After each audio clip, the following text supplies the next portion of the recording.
Alright guys, today I'm going to show you how to fix the tail light grounding issue on the BMW E46. Show you what the error message is on the dash. So hopefully you can see there I've got the right rear bulb out indicator. And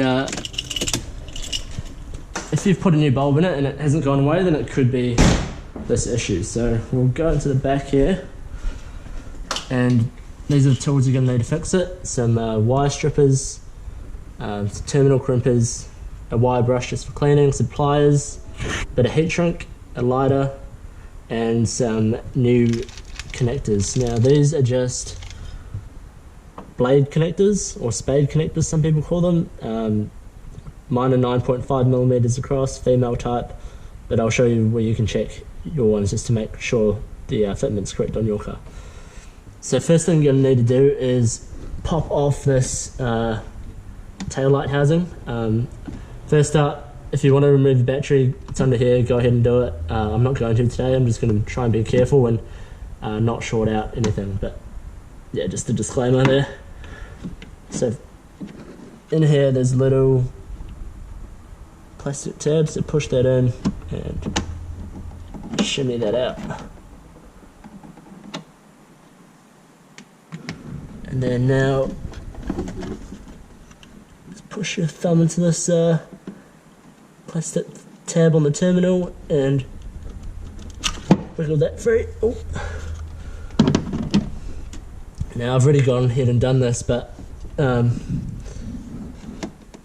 brown wire, make sure it's the brown wire, is the ground. So that's the one we want to fix.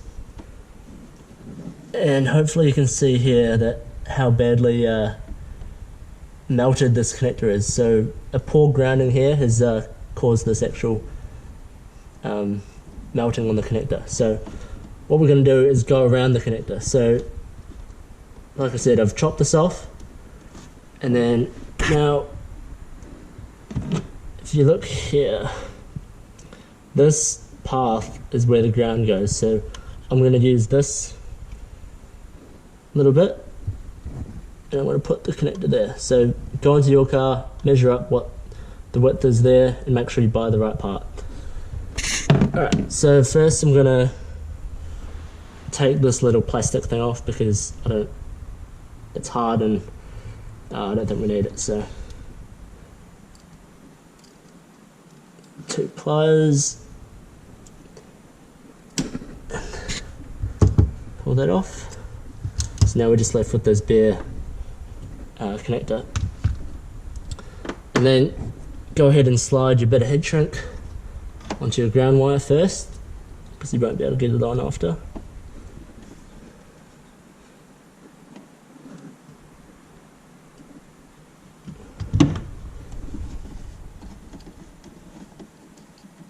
So there you can see my heat shrink slid on there.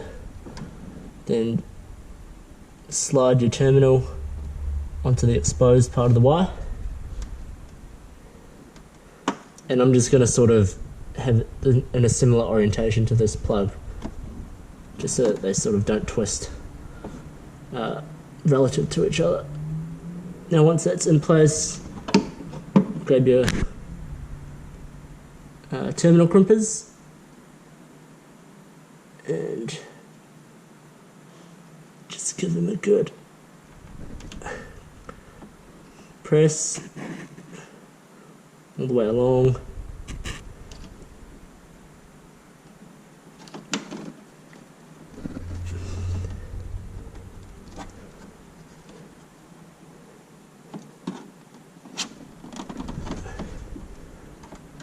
Okay, I'm happy with that. Now slide your heat shrink over that whole open connection. Grab your lighter. Make sure you keep that one out of the way, we don't want to burn anything unnecessarily. And then take your lighter and just heat that heat shrink.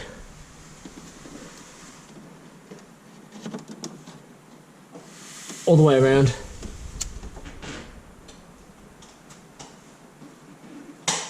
so it's nice and sealed.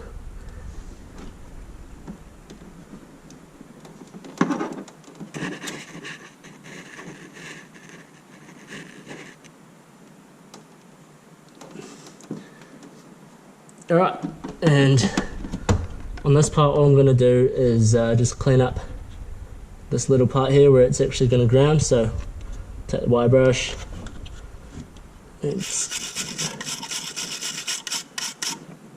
clean up that metal a bit so it's got a nice connection.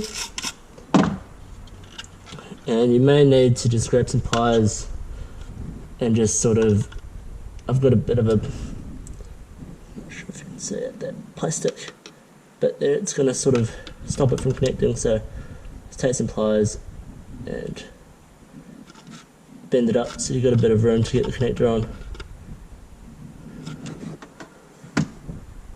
Alright, and now all you need to do is plug the original connector back in.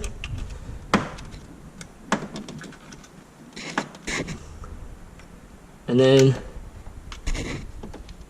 grab your new one